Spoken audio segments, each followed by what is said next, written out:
ഒരു പ്രത്യേക സാഹചര്യത്തിൽ ഭൂമിയിലെ 95% ആളുകളും കൊല്ലപ്പെട്ടു. അങ്ങനെയുള്ള ഒരു പ്രത്യേക ലോകത്ത് നടക്കുന്ന ഒരു വ്യത്യസ്തമായ ലോകത്ത് നടക്കുന്ന കഥയാണിത്. പടം കണ്ടിട്ടില്ലാത്തവർക്ക് കണ്ടു നോക്കാം. ഇലവേഷൻ എന്നാണ് സിനിമയുടെ പേര്. ഇവിടെ നമ്മൾ വിശദമായിട്ട് കഥ പറഞ്ഞു തരുവാണ്. സോ ഉറപ്പായിട്ടും സ്പോയിലർ ഉണ്ടാവും. സിനിമ കാണാൻ ഉദ്ദേശിക്കുന്നവർക്ക് വീഡിയോ ഇവിടെ വെച്ച് നിർത്താം.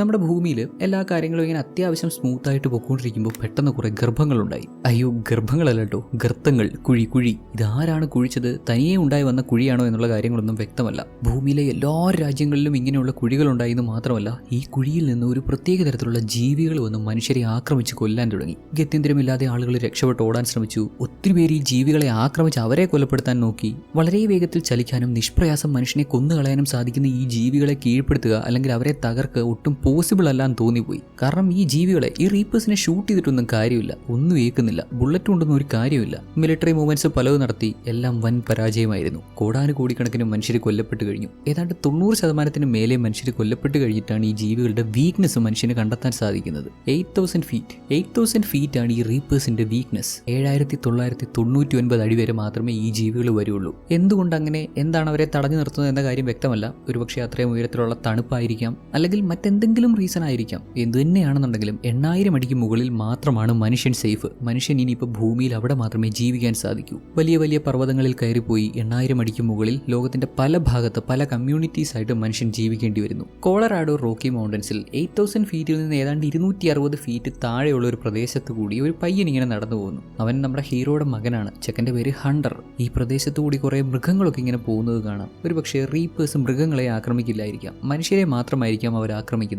നമ്മുടെ പയ്യൻ ഹണ്ടർ ഒറ്റയ്ക്ക് 8,000 ഫീറ്റിന് താഴേക്ക് ഇറങ്ങി വന്നത് അപകടമാണ്. അവന്റെ കൂടെ ആരും ഇല്ലതാനും. ഈ പ്രദേശത്തെങ്ങാനും റീപ്പേഴ്സ് ഉണ്ടെങ്കിൽ പെട്ടു. അവർക്ക് ഹ്യൂമൻസിനെ വളരെ എളുപ്പത്തിൽ ട്രാക്ക് ചെയ്യാനും സാധിക്കും. ഹണ്ടർ ബൈനോക്കുലർ യൂസ് ചെയ്ത് അപ്പുറം ഇപ്പുറമുള്ള മലകളിലൊക്കെ ജീവിക്കുന്ന ആളുകളൊക്കെ ഇങ്ങനെ നോക്കി നിൽക്കുമ്പോൾ എന്തോ ഒരു ശബ്ദം കേട്ടു. റീപ്പേഴ്സ് ആണത്. അപകടമാണെന്ന് മനസ്സിലാക്കി ഒട്ടും സമയം കളയാതെ മുകളിലേക്ക് ഓടി. ദൂരെയുള്ള മനുഷ്യരെ പോലും കൃത്യമായിട്ട് ട്രാക്ക് ചെയ്യാൻ പറ്റുന്ന റീപ്പേഴ്സ് ഇവന്റെ പ്രസൻസ് മനസ്സിലാക്കി. ചെക്കൻ അവന്റെ കുഞ്ഞിക്കാലും വെച്ച് ഓടി രക്ഷപ്പെടാൻ ശ്രമിച്ചാൽ അതിവേഗത്തിൽ സഞ്ചരിക്കാൻ സാധിക്കുന്ന റീപ്പേഴ്സിൽ നിന്ന് രക്ഷപ്പെടാൻ പറ്റൂ. ജീവനും കൈപ്പിടിച്ച് ചെക്കൻ ഓടി റീപ്പർ അടുത്തെത്തിയപ്പോഴേക്കും ഭാഗ്യത്തിന് 8,000 ഫീറ്റ് ക്രോസ് ചെയ്യാൻ അവന് സാധിച്ചു. വേണമെങ്കിൽ റീപ്പറിന് ഇപ്പോഴും ഹണ്ടറിനെ ചാടി പിടിക്കാവുന്നതേ ഉള്ളൂ. ബട്ട് എന്തുകൊണ്ടോ 8,000 ഫീറ്റിന് മുകളിലേക്ക് റീപ്പർ വരുന്നില്ല. അവിടെ ഒരു ലൈൻ വരച്ചിട്ടുണ്ട്. ആ ലൈനിൽ ഒന്ന് ടച്ച് ചെയ്യാൻ പോലും റീപ്പർ ശ്രമിക്കുന്നില്ല. റീപ്പേഴ്സ് എവിടെ നിന്ന് വന്നു എന്ന ചോദ്യത്തിന് നിലവിലുള്ള അസംഷൻ ഒരുപക്ഷെ ഒരുപാട് വർഷങ്ങളായിട്ട് റീപ്പേഴ്സ് ഭൂമിക്കുള്ളിലുണ്ടായിരുന്നിരിക്കാം. ഭൂമിയുടെ അടിത്തട്ടിൽ എവിടെയെങ്കിലും ട്രാപ്പായി കിടന്നതാവാം. 3 വർഷങ്ങൾക്ക് മുമ്പ് അവർ പുറത്തു വന്ന് മനുഷ്യനെ എല്ലാം ആക്രമിക്കാൻ തുടങ്ങിയതോടെ ഭൂമി അവരുടെ കോട്ടയായി. മനുഷ്യനെ കൊണ്ട് യുദ്ധം ചെയ്ത് തോൽപ്പിക്കാൻ പറ്റാത്ത അത്ര പവർഫുൾ ആയിട്ടുള്ള ബീയിങ്സ്. 8,000 അടിക്ക് മുകളിലേക്ക് അവർക്ക് വരാൻ പറ്റില്ല, അത് അവരുടെ വീക്ക്നെസ് ആണ് എന്ന് മനസ്സിലാക്കിയത് കൊണ്ട് മാത്രമാണ് ഇപ്പോൾ ഇത്രയെങ്കിലും മനുഷ്യരിവിടെ അവശേഷിക്കുന്നത്. സർവൈവ് ചെയ്തവരൊക്കെ ഭൂമിയുടെ അങ്ങോളം ഇങ്ങോളം പല പല മൗണ്ടൻസിന് മുകളിലെത്തി ചെറിയ ചെറിയ കമ്മ്യൂണിറ്റീസ് ആയിട്ട്, ചെറിയ ചെറിയ സമൂഹങ്ങളായിട്ട് ജീവിക്കാൻ തുടങ്ങി. ഒരുപാട് കാര്യങ്ങളിൽ ലിമിറ്റ് കൊണ്ടുവന്ന് വളരെ കുറച്ച് റിസോഴ്സസുമായി എത്ര കാലം ഇനിയിപ്പോൾ ഇതുപോലെ സർവൈവ് ചെയ്യാൻ പറ്റും എന്നറിയാതെ, ഒരു ധാരണയില്ലാതെയാണ് മനുഷ്യരെല്ലാം ജീവിക്കുന്നത്. നമ്മൾ ആദ്യം പരിചയപ്പെട്ട ഹണ്ടർ എന്ന പയ്യന്റെ അച്ഛൻ വിൽ, അദ്ദേഹമാണ് നമ്മുടെ കഥാനായകൻ. ഹണ്ടർ, നീ എന്തിനാണ് താഴെ പോയേ? അതുതന്നെ അച്ഛാ, നമ്മളെപ്പോലെ മറ്റു മലകളിലുള്ളവർ ജീവിക്കുന്നതൊക്കെ കാണാൻ വേണ്ടി, അത് നോക്കാൻ വേണ്ടി പോയതാ. നിന്നോട് ഞാൻ എത്ര തവണ പറഞ്ഞിട്ടുണ്ട് താഴെ പോരുത്, ഓടരുതെന്ന്. ഡെയിലി ഓക്സിജൻ തരുന്നതുകൊണ്ട് മാത്രമാണ് നീ ഇപ്പോഴും ഇങ്ങനെ ജീവനോട് നിൽക്കുന്നത്. നിന്നെ കൂടെ നഷ്ടപ്പെടുത്താൻ എനിക്ക് പറ്റില്ല ഹണ്ടർ. എവിടെ പോകാനാണെങ്കിലും എന്നോട് പറയണം, മനസ്സിലായോ? അച്ഛൻ പറഞ്ഞത് കേട്ട് ഹണ്ടറും ഇണ്ടാതെ അങ്ങനെ ഇരുന്നു. ദെൻ അതിനൊക്കെ ശേഷം നമ്മുടെ വിൽ കെയ്റ്റ് എന്ന അവന്റെ ഒരു സുഹൃത്തിന്റെ കൂടെ വേട്ടയാടാൻ പോകും. ഇങ്ങനെയൊക്കെയാണ് ആഹാരം കണ്ടെത്തുന്നത്. മൃഗങ്ങളെയൊക്കെ വേട്ടയാടി കൊന്നു മാത്രമേ സർവൈവ് ചെയ്ത് പോകാൻ പറ്റുള്ളൂ. റീപ്പേഴ്സിന്റെ ആക്രമണത്തോടെ മനുഷ്യ ജീവിതം ഏതാണ്ട് 1 നൂറ്റാണ്ട് പുറകോട്ട് പോയെന്ന് തന്നെ പറയാം. ഒരുപാട് കാര്യങ്ങളിൽ മനുഷ്യർക്ക് അറിവുണ്ടെങ്കിലും ടെക്നോളജിക്കലി നമ്മൾ ഒത്തിരി അഡ്വാൻസ്ഡ് ആയിരുന്നെങ്കിലും ഇങ്ങനെ ഒരു പ്രത്യേക സാഹചര്യത്തിൽ അതുകൊണ്ടൊന്നും പ്രത്യേകിച്ച് കാര്യമില്ല. റീപ്പേഴ്സിനെ പറ്റി കൂടുതൽ മനസ്സിലാക്കാനോ അവയെ നശിപ്പിക്കാൻ ആവശ്യമായിട്ടുള്ള വെപ്പൺസ് ക്രിയേറ്റ് ചെയ്യാൻ വേണ്ടി പോലും ഗവേഷണങ്ങൾ നടത്താൻ പറ്റാത്ത അവസ്ഥ. ഹണ്ടർ വീണ്ടും 8,000 ഫീറ്റിന് താഴേക്ക് പോയ കാര്യങ്ങളൊക്കെ അറിഞ്ഞ് കെയ്റ്റ് ഇവനോട് അതേപ്പറ്റി ചോദിച്ചപ്പോൾ മറ്റു മലകളിലുള്ള ആളുകളെ കാണുക എന്ന ഉദ്ദേശത്തിൽ മാത്രമല്ല ഹണ്ടർ അങ്ങോട്ട് പോയതെന്നും അവസാനമായി ഹണ്ടർ അവന്റെ അമ്മയെ ജീവനോട് കണ്ടത് ആ പ്രദേശത്ത് വെച്ചായിരുന്നു. അതുകൊണ്ടാണ് പയ്യൻ ആരോടും പറയാതെ ഇടയ്ക്കിടെ അങ്ങോട്ട് പോകുന്നതെന്നും വില്ലിവിടെ പറയുന്നുണ്ട്. ഇവരൊക്കെ ജീവിക്കുന്ന ഇതേ മലയിൽ ഒരു പുള്ളിക്കാരി പലതരത്തിലുള്ള കമ്പോണൻസ് ചേർത്ത് വ്യത്യസ്തങ്ങളായിട്ടുള്ള ബുള്ളറ്റുകൾ ഉണ്ടാക്കുന്നത് കാണാം. മുമ്പ് എപ്പോഴോ കിട്ടിയ റീപ്പേഴ്സിന്റെ ശരീരത്തിന്റെ ചെറിയൊരു ഭാഗം അവിടെയുണ്ട്.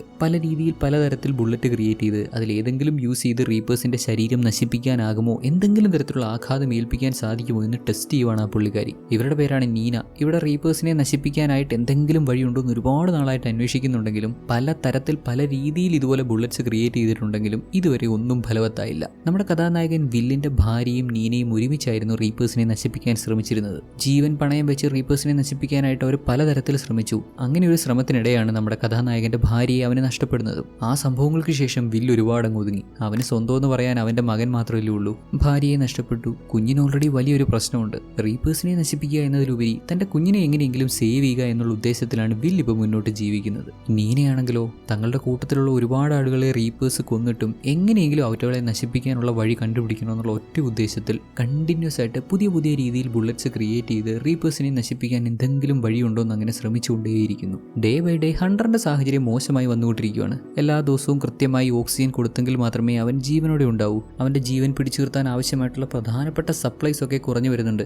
സാഹചര്യം മോശമായിക്കൊണ്ടിരിക്കുകയാണെന്ന് വില്ലിനും നന്നായിട്ട് അറിയാം. പയ്യനെ ഇതുപോലെ തന്നെ ജീവനോടെ പിടിച്ചു നിർത്തണമെന്നുണ്ടെങ്കിൽ 8000 ഫീറ്റിൽ നിന്ന് താഴേക്ക് പോയി റീപ്പേഴ്സ് ഉള്ള സ്ഥലങ്ങളിൽ ചെന്ന് നമ്മുടെ ഹണ്ടറിന്റെ ജീവൻ നിലനിർത്താൻ ആവശ്യമായിട്ടുള്ള കാര്യങ്ങളൊക്കെ കണ്ടുപിടിച്ച് കൊണ്ടുവരണം. ഒറ്റയ്ക്ക് പോകുന്നത് റിസ്ക് ആണ്. അതുകൊണ്ട് എക്സ്പീരിയൻസ് ഉള്ള ഒരാളെ കൂടെ കൂട്ടണം. ഇവിടെ നീനയുണ്ട്. അവൾ റീപ്പേഴ്സിനെ പറ്റി കുറച്ചധികം കാര്യങ്ങൾ മനസ്സിലാക്കിയിട്ടുണ്ട്. അവരുടെ രീതികൾ കാര്യങ്ങളൊക്കെ അറിയാം. അവരെ എങ്ങനെയെങ്കിലും കൊല്ലാൻ പറ്റുമോ എന്നുള്ള റിസർച്ചിലാണല്ലോ ഇപ്പോൾ. ഹണ്ടറിന് ആവശ്യമായിട്ടുള്ള ഫിൽറ്റേഴ്സ് കളക്ട് ചെയ്യാൻ താഴെ പോകുന്നുണ്ട്. അതിന് തൻ്റെ കൂടെ വരാമോ എന്നൊക്കെ ഇവൻ ചെന്ന് ചോദിച്ചപ്പോൾ, ഓ അപ്പം നീ ചാവാൻ തീരുമാനിച്ചോ? അതുങ്ങളെ തടഞ്ഞു നിർത്താൻ പോലും നമ്മളെ കൊണ്ട് പറ്റത്തില്ല. പിന്നെന്തിനാ നീ ഈ കൊടിയുടെ വെച്ചേക്കുന്നേ? ഒരു ദിവസം അതുങ്ങളെ തകർക്കാൻ പറ്റുമെന്ന് നീ ഇപ്പോഴും കരുതുന്നില്ലേ? അതുകൊണ്ടല്ലേ ഈ കൊടി ഇവിടെ തന്നെ വെച്ചേക്കുന്നേ? വിൽ, നീ ഉദ്ദേശിക്കുന്ന പോലൊന്നുമല്ല കാര്യങ്ങൾ. താഴേക്ക് ഇറങ്ങാൻ പറ്റാത്ത അവസ്ഥയാണ്. നിനക്കറിയാലോ, അവർക്ക് നമ്മളെ സെൻസ് ചെയ്യാൻ പറ്റും. ഇവിടുന്ന് അങ്ങോട്ട് പോകാനുള്ള എല്ലാ വഴിയും എനിക്കറിയാം. ഒരൊറ്റ വഴി പോലും സേഫ് അല്ല.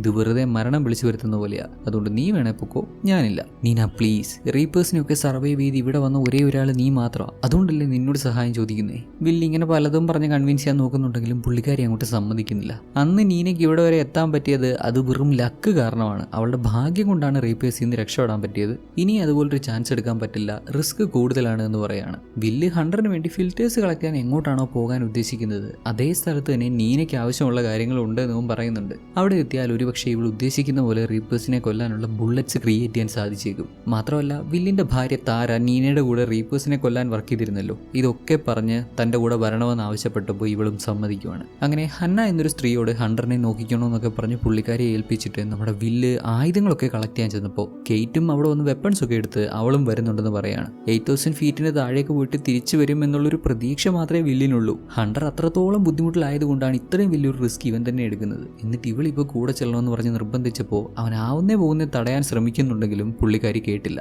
വില്ല് നീനയുടെ കൂടെ പോകാനാണ് തീരുമാനിച്ചിരുന്നതെന്ന് പറഞ്ഞപ്പോൾ കേറ്റിക്ക് അത് ഒട്ടും അങ്ങോട്ട് ഇഷ്ടപ്പെട്ടില്ല. അങ്ങനെ നീ അവളോട് ഒറ്റയ്ക്ക് പോകണ്ട, ഞാനും കൂടെ വരുമെന്ന് നിർബന്ധിച്ച് എത്ര പറഞ്ഞിട്ടും വകവെക്കാതെ അവരോടൊപ്പം താഴേക്ക് പോകുന്നു. റീപ്പേഴ്സിന് മനുഷ്യരുണ്ടെങ്കിൽ കണ്ടുപിടിക്കാൻ പറ്റുന്ന പോലെ, ഇവരെ സെൻസ് ചെയ്യാൻ പറ്റുന്ന പോലെ ഇവർക്കും അടുത്തെവിടെയെങ്കിലും റീപ്പേഴ്സ് ഉണ്ടെങ്കിൽ കണ്ടുപിടിക്കാൻ പറ്റും. റീപ്പേഴ്സ് ജനറേറ്റ് ചെയ്യുന്ന മാഗ്നറ്റിക് ഫീൽഡ് ഭൂമിയിലുള്ള മറ്റെന്തിനേക്കാളും സ്ട്രോങ് ആണ്. അടുത്ത് എവിടെയെങ്കിലും റീപ്പേഴ്സ് ഉണ്ടെങ്കിൽ ഇവർക്ക് അങ്ങനെ കണ്ടെത്താൻ സാധിക്കും. അങ്ങനെ കണ്ടുപിടിച്ചാൽ പിന്നെന്താ ചെയ്യേണ്ടതെന്ന് അറിയാലോ? ജീവനും കൈപ്പിടിച്ച് ഓടിക്കണം. എങ്ങനെയെങ്കിലും 8000 ഫീറ്റിന് മുകളിൽ കയറിക്കണം. ഇല്ലെങ്കിൽ തീർന്നു, ജീവൻ പോയെന്ന് കൂട്ടിക്കോ. ഒരൊറ്റ റീപ്പർ മതി ഇവരെ 3 പേരെയും ഇല്ലാതാക്കാൻ. കാട് വഴി കുറച്ച് താഴേക്ക് ഇറങ്ങി ചെല്ലുമ്പോൾ അവിടെ മിലിറ്ററി വാഹനങ്ങളൊക്കെ തകർന്നു കിടക്കുന്നത് കാണാം. റീപ്പേഴ്സുമായിട്ടുള്ള യുദ്ധത്തിൽ നശിച്ചതാണ്. അതിൽ നിന്ന് ഇവർക്ക് ആവശ്യമുള്ള എന്തെങ്കിലും കിട്ടുമെന്ന് നോക്കുന്നു. ആവശ്യമായിട്ടുള്ള വെപ്പൺസ് എല്ലാം കളക്ട് ചെയ്തു. ഇതിനിടെ നമ്മുടെ കേറ്റിയും നീനയും തമ്മിൽ കൊമ്പ് കോർക്കുന്നുണ്ട്. കേറ്റിക്ക് നീനയെ ഒട്ടും ഇഷ്ടമല്ല. പുള്ളിക്കാരി എന്തോ വലിയ സംഭവമാണെന്നുള്ള രീതിയിലാണ് പെരുമാറുന്നത്. പോരാത്തതിന് കേറ്റി മരിച്ചുപോയ അവളുടെ ഫ്രണ്ടിന്റെ ഹസ്ബൻഡിനെ ഇപ്പൊ നോട്ടം ഇട്ടിരിക്കുകയല്ലേ, അതായത് നമ്മുടെ വില്ലിനെ ഇപ്പൊ നോട്ടം ഇട്ടിരിക്കുകയല്ലേ എന്നുള്ള രീതിയിൽ പച്ചയ്ക്ക് ചോദിക്കുന്നുണ്ട്. ഇവർ രണ്ടാളും തമ്മിൽ തർക്കമായി അടിയായി വില്ല് വന്ന് രണ്ടാളെയും പിടിച്ചു മാറ്റി. ഇക്കണക്കാണെങ്കിൽ ഇതെല്ലാം അവസാനിക്കാൻ റീപ്പേഴ്സ് വേണ്ടി വരത്തില്ല. രണ്ടും തമ്മിൽ തല്ലി ചത്തോളും. വാട്ടവർ, മൂന്നാളും കുറച്ചുകൂടെ മുന്നോട്ട് നടന്ന് സ്കീ ലിഫ്റ്റ് ഒക്കെയുള്ള അവിടെ ചെന്നു. ആദ്യം ഇതുവഴി മുകളിലേക്ക് കയറി പിന്നീട് താഴേക്ക് പോകണം എന്നൊക്കെയായിരുന്നു പ്ലാൻ ചെയ്തത്. പക്ഷെ ഇവിടെ എത്തിയപ്പോഴേക്കും നീനയുടെ പക്കലുള്ള ഡിവൈസിൽ റീപ്പേഴ്സ് അടുത്തെവിടെയോ ഉണ്ടെന്ന് കാണിച്ചു. കേൾക്കേണ്ട താമസം കെയ്റ്റ് ജീവനും കൊണ്ട് ഒറ്റ ഓട്ടം. എത്രയും വേഗം 8000 ഫീറ്റിന് മുകളിൽ എത്തിയേ പറ്റുള്ളല്ലോ.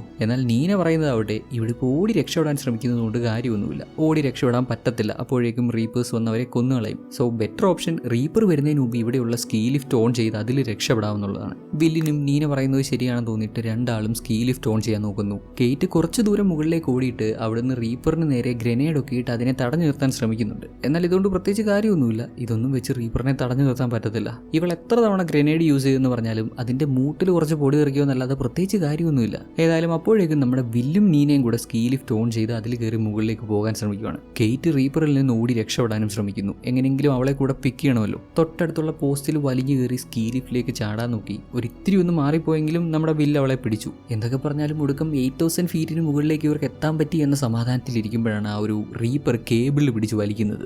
ഭൂമിക്ക് അടിയിൽ നിന്ന് വന്ന ബുദ്ധിയില്ലാത്ത ആനിമൽസ് അല്ല അത്, അതിന് നല്ല ബുദ്ധിയും വിവേകവും ഒക്കെ ഉണ്ട്. എവിടെ എങ്ങനെ അറ്റാക്ക് ചെയ്താൽ മനുഷ്യനെ വീഴ്ത്താൻ പറ്റുമെന്ന് വ്യക്തമായിട്ട് അറിയാം. താഴെ വീണ ഇവർ മൂന്നാളും പരമാവധി വേഗത്തിൽ ഓടി ഓടി ഓടി ഒരു വിധത്തിൽ 8000 ഫീറ്റ് ക്രോസ് ചെയ്തു. അപ്പോഴേക്കും റീപ്പർ ഒരുപാട് അടുത്തെത്തിയിരുന്നു. ഒന്ന് കൈ വീശിയാൽ ഇവരെ 3 പേരെയും പിടിക്കാമെന്നുള്ള സ്റ്റേജിലായിരുന്നെങ്കിലും 8000 ഫീറ്റിന് മുകളിലേക്ക് ഒരു അടി പോലും റീപ്പർ നീങ്ങുന്നില്ല. അത്രയും വേഗത്തിൽ ഇവരെ ചേസ് ചെയ്ത് വന്ന റീപ്പർ ഒന്ന് കാല് തെറ്റി പോലും അങ്ങോട്ട് വീഴുന്നില്ല എന്നുള്ളതാണ്. 8000 ഫീറ്റായി കൃത്യമായി അതിനപ്പുറത്ത് നിന്നു. എന്തോ ഭാഗ്യം, ഇന്നൊരു ദിവസം ഇവർക്ക് 3 ആൾക്കും സർവൈവ് ചെയ്യാൻ പറ്റിയല്ലോ. അതിനുശേഷം അടുത്ത ദിവസം രാവിലെ ഇവിടെ അടുത്തുള്ളൊരു ടണൽ വഴി പോകാമെന്നാണ് നമ്മുടെ വില്ല് പറയുന്നത്. ടണൽ എന്ന് പറയുമ്പോൾ ടണലിന് അപ്പുറത്തെ സൈഡും ഇവർക്ക് എത്തേണ്ട ഏരിയയും 8000 ഫീറ്റിന് മുകളിൽ തന്നെയാണ്. അപ്പുറത്ത് എത്തിക്കഴിഞ്ഞാൽ വില്ല് പോകാൻ ഉദ്ദേശിക്കുന്നിടത്തേക്ക് എളുപ്പത്തിൽ ഇറങ്ങാൻ സാധിക്കും. അവിടെ തന്നെയാണ് നീന വർക്ക് ചെയ്തിരുന്ന റിസർച്ച് ലാബ്. പക്ഷേ പ്രശ്നം എന്താണെന്ന് വെച്ചാൽ ഇവർ ഈ ടണൽ വഴി പോകുമ്പോൾ ടണൽ എപ്പോഴും 8000 ഫീറ്റിന് മുകളിൽ തന്നെയാണെന്ന് പറയാൻ പറ്റത്തില്ല. ടണലിന്റെ 2 സൈഡും 8000 ഫീറ്റിന് മുകളിലാണെന്നുണ്ടെങ്കിലും ഇതിനിടയ്ക്ക് മറ്റു വഴികളില്ലെന്ന് പറയാൻ പറ്റില്ല. ഭൂമിക്ക് അടിയിൽ നിന്ന് വന്ന റീപ്പേഴ്സ് അല്ലേ, ഒരു പക്ഷേ അവർ ടണലിനുള്ളിലുണ്ടെങ്കിലോ? അങ്ങനെ വലിയൊരു റിസ്ക് ഉണ്ട്. എന്നാൽ ഇപ്പോൾ ഇവരുടെ മുന്നിലുള്ള ഓപ്ഷൻസിൽ ഏറ്റവും ബെസ്റ്റ് ഈ ഒരു ഓപ്ഷൻ തന്നെയാണെന്ന് പറയേണ്ടി വരും. കമ്പാരിറ്റീവ്ലി ഇതൊരു ബെറ്റർ ഓപ്ഷൻ ആണെന്നുണ്ടെങ്കിലും വലിയൊരു പ്രശ്നമുണ്ട്. ഇവർക്ക് ഇവരുടെ കയ്യിലുള്ള ട്രാക്കേഴ്സ് യൂസ് ചെയ്ത് റീപ്പേഴ്സിനെ ട്രാക്ക് ചെയ്യാൻ പറ്റത്തില്ല. ടണലാണല്ലോ, പാറയാണല്ലോ, കറക്റ്റായിട്ട് സിഗ്നൽ കിട്ടത്തില്ല. ഏത് നിമിഷവും റീപ്പേഴ്സ് കയറി വരാം. ഒരു മുൻകരുതൽ എടുക്കാൻ പോലും പറ്റില്ല. അറിഞ്ഞുകൊണ്ട് റിസ്ക് എടുക്കുക തന്നെ, വേറെ വഴിയില്ലല്ലോ. 3 ആളും കരുതലോടെ അകത്ത് കയറി കുറച്ചങ്ങോട്ട് നടന്നു ചെന്നപ്പോൾ ടണലിന്റെ അപ്പുറത്തെ സൈഡിലേക്ക് മറു സൈഡിലേക്ക് പോകാനുള്ള വേ ക്ലോസ് ചെയ്തിട്ടിരിക്കുന്നു. പണിപാളിയല്ലോ. ഇവരുടെ പ്ലാൻ അനുസരിച്ച് 8000 ഫീറ്റിൽ നിന്ന് കൂടിപ്പോയാൽ ഒരു 200 ഫീറ്റ് മാത്രമേ ഇവർക്ക് താഴേക്ക് വരേണ്ടി വരത്തുള്ളായിരുന്നു ഈ വഴി ഓപ്പൺ ആയിരുന്നെങ്കിൽ. ബട്ട് ഇത് ക്ലോസ് ആയതുകൊണ്ട് കുറഞ്ഞത് 1000 ഫീറ്റെങ്കിലും താഴേക്ക് ഇറങ്ങണം. 5 ഇരട്ടി താഴേക്ക് പോകേണ്ട അവസ്ഥ. വിച്ച് മീൻസ് ഇവർ 3 പേരും ജീവനോടെ പുറത്തു വരുമെന്ന് ഒരുറപ്പുമില്ല. ഏതായാലും ഇറങ്ങി തിരിച്ചു. വരുന്നിടത്ത് വെച്ച് കാണാമെന്ന് 3 ആളും താഴേക്ക് ഇറങ്ങി ചെന്നു. അധികം താമസിച്ചില്ല, അവനും എത്തി.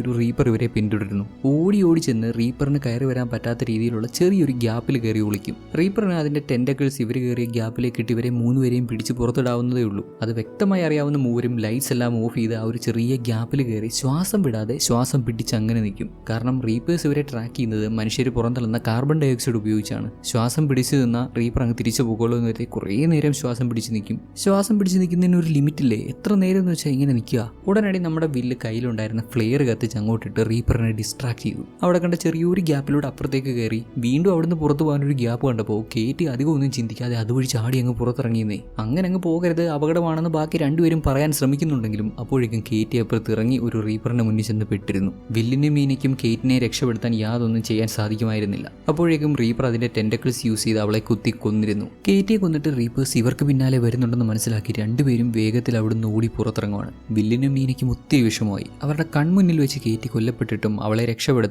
രക്ഷിക്കാൻ ഇവർക്കൊന്നും ചെയ്യാൻ പറ്റിയില്ലല്ലോ. ഇപ്പോൾ ഇരുവരും 8000 ഫീറ്റിന് മുകളിലാണ്. അങ്ങനെ നടന്ന് ആ പ്രദേശത്തുള്ള ഒരു വീട്ടിൽ ചെന്ന് കയറിയപ്പോൾ അവിടെ അത്യാവശ്യം കഴിക്കാൻ കൊള്ളാവുന്ന പാക്ക്ഡ് ഫുഡ്സ് ഒക്കെ ഉണ്ടായിരുന്നു. ഇരുവരും അതെടുത്ത് കഴിച്ച് അവിടെ സ്റ്റേ ചെയ്യുന്നു. 2 ആളും ഇപ്പോൾ വല്ലാത്തൊരവസ്ഥയിലാണെന്ന് പ്രത്യേകം പറയണ്ടല്ലോ. കേറ്റിയുടെ മരണം തന്റെ മിസ്റ്റേക്ക് ആണെന്നുള്ള കുറ്റബോധത്തിൽ വില്ല് ഇങ്ങനെ സംസാരിക്കുമ്പോൾ കേറ്റിയുടേത് മാത്രമല്ല ടാറയുടെയും, അതായത് നമ്മുടെ വില്ലിന്റെ ഭാര്യയുടെ മരണത്തിന്റെ കാരണവും താനാണ് എന്ന് പറഞ്ഞ് നീന അവളെ സ്വയം കുറ്റപ്പെടുത്തുന്നുണ്ട്. ഇവളെ കൊണ്ട് റീപ്പേഴ്സിനെ നശിപ്പിക്കാൻ സാധിക്കും, അതിനുവേണ്ട ബുള്ളറ്റ്സ് കണ്ടെത്താൻ സാധിക്കുമെന്നൊക്കെ പറഞ്ഞ് റിസർച്ച് ഒക്കെ ആയിട്ട് കുറേ കാലം മുന്നോട്ട് പോയതും അപകടമാണെന്നറിഞ്ഞിട്ടും തന്റെയും കൂടെയുള്ളവരുടെയും സേഫ്റ്റി നോക്കാതെ ഓരോന്ന് കാണിച്ചു കൂട്ടിയതുമാണ് വില്ലിന്റെ ഭാര്യയുടെയും ഇപ്പോൾ കേറ്റിയുടെയും മരണത്തിന് കാരണം എന്നൊക്കെയാണ് അവൾ പറയുന്നത്. ഒരുപാട് നാളുകളായിട്ട് റീപ്പേഴ്സിനെ കൊല്ലാനുള്ള ബുള്ളറ്റ്സുകൾ കണ്ടെത്താൻ ശ്രമിക്കുവാണല്ലോ നമ്മുടെ നീന.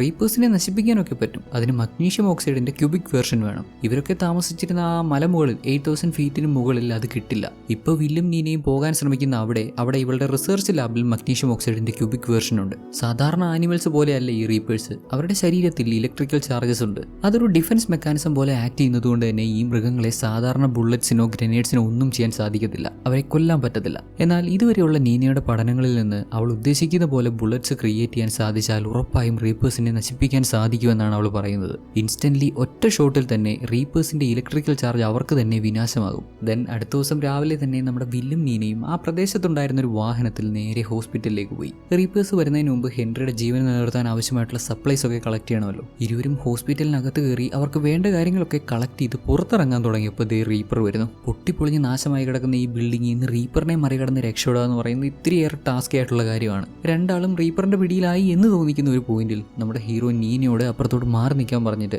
റീപ്പർ അവന് നേരെ പാഞ്ഞു വന്നപ്പോൾ അവിടെ വെച്ചിരുന്ന ഓക്സിജൻ സിലിണ്ടേഴ്സിലേക്ക് ഷൂട്ട് ചെയ്തു. സ്ഫോടനത്തിൽ റീപ്പർ തെറിച്ചു വീണു. കിട്ടിയ ഗ്യാപ്പിൽ ഇരുവരും വാഹനത്തിൽ കയറി ലബോറട്ടറിയിലേക്ക് പോകുന്നു. അവിടെ എത്തിയ നീന നേരെ എക്സ്പെരിമെന്റ്സ് സ്റ്റാർട്ട് ചെയ്തപ്പോഴാണ് നമ്മുടെ ഹീറോ അവിടെ ആ ലാബിൽ വെച്ചിരുന്ന നീനയുടെ ഫാമിലി ഫോട്ടോ ഒക്കെ കാണുന്നത്. 3 വർഷങ്ങൾക്ക് മുമ്പ് റീപ്പേഴ്സ് പുറത്തു വന്ന് ഭൂമി മുഴുവൻ അങ്ങനെ വലിയൊരു പ്രശ്നത്തിലേക്ക് പോയപ്പോൾ നീനയ്ക്ക് അവളുടെ ഫാമിലിയെ മുഴുവൻ നഷ്ടപ്പെട്ടു. അവളുടെ ഹസ്ബൻഡ്, കുട്ടികൾ, അവരെയൊക്കെ നഷ്ടപ്പെട്ടതിൻ്റെ ആ ഒരു വാശിക്ക് കൂടിയാണ് ഇത്രയും നാൾ അവൾ ഇതിനു പുറകെ ഇങ്ങനെ വർക്ക് ചെയ്തുകൊണ്ടിരുന്നത്. നിരന്തരമായി റീപ്പേഴ്സിനെ നശിപ്പിക്കാൻ ശ്രമങ്ങൾ നടത്തിയെങ്കിലും ഇതുവരെയും ഒന്നും ഫലവത്തായില്ലല്ലോ. റിസർച്ചുകൾക്കൊക്കെ ആയിട്ട് ഇവളെ സപ്പോർട്ട് ചെയ്ത് ഇവളുടെ കൂടെ നിന്ന നമ്മുടെ വില്ലിന്റെ ഭാര്യ ഉൾപ്പെടെ കുറേ ആളുകളുടെ ജീവൻ പോയത് മിച്ചം. ഒരു പോയിന്റിൽ നീനയുടെ റിസർച്ചിനെ നമ്മുടെ ഹീറോ പോലും തള്ളി പറയുന്നുണ്ടായിരുന്നു. ഇവളൊരു പോയിന്റ്ലെസ് ആയിട്ടുള്ള റിസർച്ചാണ് ചെയ്തുകൊണ്ടിരിക്കുന്നത്. റീപ്പേഴ്സിനെ നശിപ്പിക്കാൻ പറ്റുമെന്ന് ഉറപ്പില്ലാതെ വെറും ഒരു ഹൈപ്പോത്തസിസ് വെച്ച് ഇതിൻ്റെയൊക്കെ പുറകെ പോയി ഒരുപാട് പേരുടെ ജീവൻ കളഞ്ഞു എന്നൊക്കെ ഇവളെ കുറ്റപ്പെടുത്തുന്നുണ്ടായിരുന്നു. അന്നൊക്കെ ഇവൾക്കും ഒരു ഫാമിലി ഉണ്ടായിരുന്നെന്നും ഇവളുടെ ഫാമിലിയും ഈ ആക്രമണത്തിൽ കൊല്ലപ്പെട്ടു എന്നുള്ള കാര്യമൊന്നും അവൻ മനസ്സിലാക്കിയിട്ടില്ല. ഇപ്പോൾ കാര്യങ്ങളൊക്കെ മനസ്സിലാക്കിയപ്പോൾ ആളവളോട് സോറി പറയുന്നുണ്ട്.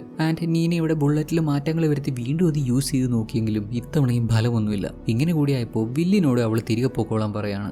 വില്ലിന് ആവശ്യമുള്ളത് കിട്ടിയല്ലോ, എത്രയും വേഗം അവൻ തിരിച്ചു പോകട്ടെ. ഈ റിസർച്ച് കംപ്ലീറ്റ് ആവുന്നതുവരെ അവൾ ഇവിടെ നിൽക്കുകയാണെന്ന്. ഇതൊരിക്കലും ഒരു നല്ല തീരുമാനമല്ല. റീപ്പേഴ്സ് വന്നാൽ അവരിവളെ കൊന്നു കളഞ്ഞേക്കും. അതിനുപോലും അവൾ തയ്യാറാണത്രേ. ഒന്നുകിൽ അവളുടെ ഐഡിയാസ് വെച്ച് റീപ്പേഴ്സിനെ കൊല്ലാനുള്ള വെപ്പൺ അവൾ തയ്യാറാക്കും, അല്ലെങ്കിൽ റീപ്പേഴ്സ് അവളെ കൊന്നുകളയും. എന്തു തന്നെയാണെന്നുണ്ടെങ്കിലും വില്ല് ഇവിടെ നിൽക്കേണ്ടതില്ല. ഹെൻറിക്ക് വേണ്ടി അവൻ തിരികെ പോകണം. ഇൻ കേസ് ഇവൾക്ക് വെപ്പൺ കണ്ടുപിടിക്കാൻ സാധിച്ചാൽ ഇവിടെ മറ്റു വാഹനങ്ങളുണ്ട്, ആ വാഹനത്തിൽ അവൾക്കും തിരികെ വരാൻ പറ്റുമെന്ന് പറഞ്ഞു. വില്ല് ഇവളെ വിട്ടുപോകാൻ കുറേയൊക്കെ എതിർക്കുന്നുണ്ടെങ്കിലും നീന നിർബന്ധിച്ച് സമ്മതിപ്പിച്ചു. മനസ്സില്ലാ മനസ്സോടെ വില്ല് അവിടുന്ന് അങ്ങനെ തിരികെ പോകുമ്പോൾ പോണ വഴിക്ക് അവന്റെ വണ്ടിയുടെ ടയർ പൊട്ടി വണ്ടി മറിഞ്ഞെന്നേ. തൊട്ടടുത്ത് റീപ്പേഴ്സും ഉണ്ട്. ഒരെണ്ണമൊന്നുമല്ല, കുറച്ചധികം റീപ്പേഴ്സ് ഇവനെ ചുറ്റി വളഞ്ഞു. വില്ല് ഫ്രണ്ട് ഗ്ലാസും ചവിട്ടി പൊട്ടിച്ച് ബാഗും എടുത്ത് ഓട്ടത്തോടോട്ടം. ഒരു വിധത്തിൽ പിന്തുടർന്ന് വന്ന റീപ്പേഴ്സിൽ നിന്നൊക്കെ ഒഴിഞ്ഞു മാറി 8000 ഫീറ്റ് ക്രോസ് ചെയ്ത് മുകളിലേക്ക് പോകാൻ ചെന്നപ്പോഴോ ആ ഒരു ക്രോസിംഗ് ലൈന് തൊട്ടടുത്തായിട്ട്, ബോർഡറിന് തൊട്ടടുത്തായിട്ട് ദേ ഒരു റീപ്പർ നിൽക്കുന്നു. വില്ലിന് ഇവൻ നിൽക്കുന്ന ഏരിയയിൽ നിന്ന് മുകളിലേക്ക് കയറാൻ പറ്റത്തില്ല, കാരണം ഇവിടെ മുഴുവൻ പാറകളാണ്. അത്രയൊക്കെ ചെയ്ത് കഷ്ടപ്പെട്ട് ഓടി ഇവിടെ വരെ വന്നത് റീപ്പേഴ്സിന്റെ കുത്തുകൊണ്ട് ചാകാനായിരുന്നു.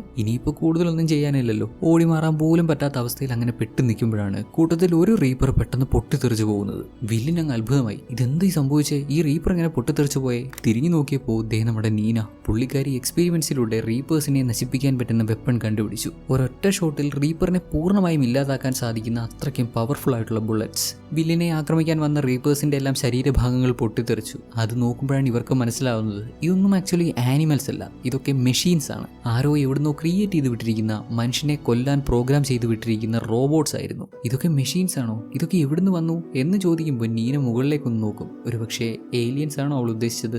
ആവാലോ, അങ്ങനെ ആവാനാണ് സാധ്യത. എന്തുകൊണ്ട് ഇവ 8000 ഫീറ്റിന് മുകളിലേക്ക് പോകുന്നില്ല? റീസൺ ഇവയുടെ പ്രോഗ്രാമിംഗ് അങ്ങനെയാണ്, സെറ്റ് ചെയ്ത് കൊടുത്തിരിക്കുന്ന കമാൻഡ്സ് അങ്ങനെയാണ്. 8000 ഫീറ്റിന് മുകളിലേക്ക് അതുകൊണ്ടാണ് ഇവർക്ക് പോകാൻ പറ്റാത്തത്. ഇപ്പോഴും എന്താണ് റീപ്പേഴ്സിന്റെ പുറകിൽ, റീപ്പേഴ്സിനെ ആരാണ് അയച്ചത് എന്ന് വ്യക്തമായി ഇവർക്ക് ധാരണയില്ലെങ്കിലും റീപ്പേഴ്സിനെ നശിപ്പിക്കാൻ പറ്റിയല്ലോ, വെപ്പൺസ് ക്രിയേറ്റ് ചെയ്യാൻ സാധിച്ചല്ലോ. തുടർന്ന് മറ്റ് പല മൗണ്ടൻസിലും ഇങ്ങനെ കമ്മ്യൂണിറ്റി ആയിട്ട് ജീവിക്കുന്ന ആളുകൾക്ക് നിർദ്ദേശം കൊടുക്കാനായിട്ട് നമ്മുടെ നീന അവളുടെ പൈറേറ്റ് ഫ്ലാഗ് അവിടെ ഉയർത്തി. അങ്ങനെ ഭൂമിയിൽ ഇപ്പോൾ ജീവനോടെ ബാക്കിയുള്ള മനുഷ്യരെല്ലാവരും ചേർന്ന് കൂടുതൽ ബുള്ളറ്റ്സ് ക്രിയേറ്റ് ചെയ്ത് ധൈര്യത്തോടെ 8000 ഫീറ്റിന് താഴേക്ക് വന്ന് റീപ്പേഴ്സിനെ എല്ലാം ഷൂട്ട് ചെയ്ത് നശിപ്പിക്കുന്നു. ഭൂമി വീണ്ടും പഴയ പോലെ ആവുന്നു. അങ്ങനെ നാളുകൾ കടന്നുപോയി. ഒരിക്കൽ നമ്മുടെ വില്ലും നീനയും സ്പേസിലേക്ക് നോക്കി അങ്ങനെ നിൽക്കുമ്പോൾ ദേ കുറെ ഏലിയൻസ് വീണ്ടും ഭൂമിയിലേക്ക് വരുന്നു. മനുഷ്യനെ നശിപ്പിക്കുക എന്നത് തന്നെയായിരിക്കും അവരുടെയും ലക്ഷ്യം. ശരിക്കുമുള്ള യുദ്ധം തുടങ്ങാൻ പോകുന്നതേ ഉള്ളൂ എന്ന് കാണിച്ചു തന്നുകൊണ്ടാണ് സിനിമ അവസാനിക്കുന്നത്.